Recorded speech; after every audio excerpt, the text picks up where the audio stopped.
Hello and welcome to another hobby something. Today we're going to be painting ogres. We're going to go over a couple of skills you can learn to improve your painting. You can see I have my test model Gary here. I've already primed this model and sprayed him with a quick zenithal to save time, so let's move on to our first step. Alright, first things first, base coat the model in red. I'm using Games Workshop's Mephisto red, but you can use any brand you like. Make sure to give it a little shake. We're undercoating red to give the shadows depth and create warmth in the skin that, even though most of it will be covered in other colours, some of that red will still come through and give the appearance of life and liveliness to the model. Of course, when applying the base coat, always do one thick coat. Get as much paint on as possible. Make sure all the crevices and fine details are coated, as that will be important later. As you can see, we're just going around the model now and just really getting stuck in. Okay, once that coat is on, we're going to dunk our friend here in a mug of water to help smooth out some of the painting.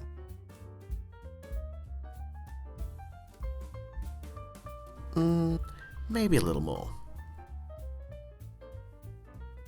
As you can see, the paint is a smooth texture now, so we can put him aside and dry him in time for the next layer. Okay, so our model's dried and looking good, so it's time to start adding highlights. We're actually going to start out with a blue. I'm using Vallejo Game Color Magic Blue, but you can use any blue you wish. But Matt, I hear you cry out in the night. Shouldn't I use a skin color? No. Alright, we're going to start adding some highlights now. I'm just going to add a tiny bit of water to my wet palette.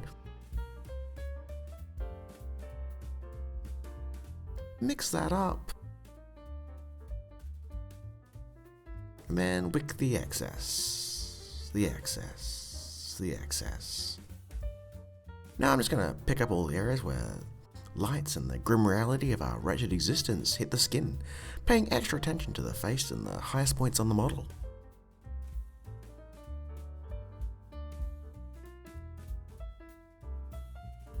Okay, we're looking good so far, but we need to push these highlights even more. Next, we'll add in some yellow. I'm using Vallejo Model Color Lemon Yellow, but you can use any yellow you'd like. So we're just going to squeeze a few drops into our blue. There we go. Then, give it a little mix. And you can see it's already lightening the colour. Then, we're just picking out high areas of contrast very carefully. The tops of musculature and the fine features of the face. And here we have it. Our high highlights added. The model's starting to really shape up. We can see where we have picked out features, but there's still more to the process yet. So, we will let Gary dry and be back with our next step. Okay, next we're going to be adding mustard.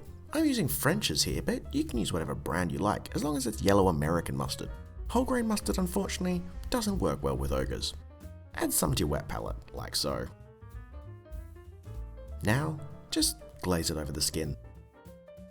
The mustard's natural acidity will help smooth out blends and work as a natural filter to give the skin a skin-like quality.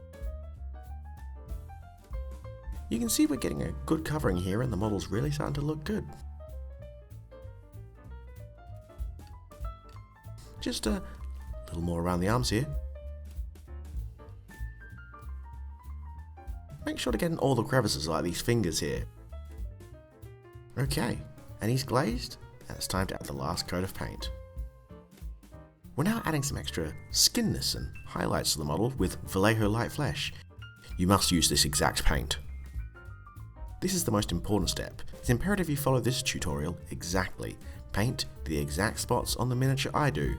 If you don't, the model will look terrible and you've wasted your time. We're going to be adding paint to this spot here.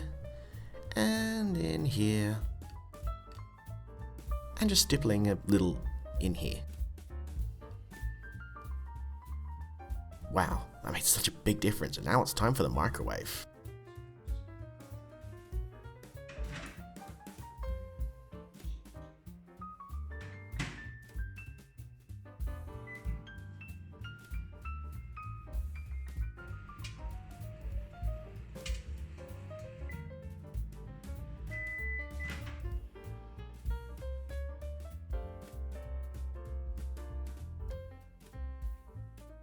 Okay, we're back, and he's looking fantastic. You can see he has a nice smooth highlights and lowlights, and he smells like a hot dog. I hope this has helped you learn to paint ogres. There with more photos of this model at the end of the video, and as always, thanks for something.